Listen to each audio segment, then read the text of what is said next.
Panahon na ng pagbabago, dahil sa ito ay kinakailangan tayo na magtulong-tulong na maunlarin ang mahal nating bayan.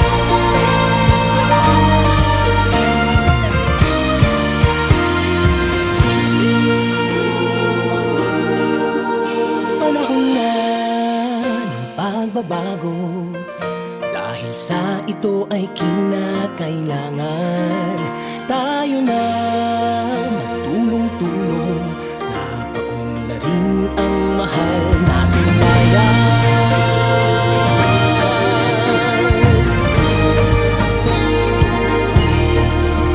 Panahon na ng pagbabago at iayos ang mga dapat ayusin.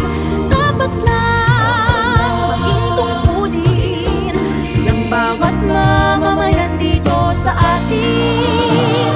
Gawin ng pagbabago patungo sa pag-asenso, magsikap ng mabuti at nang guminhawa tayo. Itago malaki natin sa mundo at ipamalas ang bagong Pilipino at bagong Pilipinas.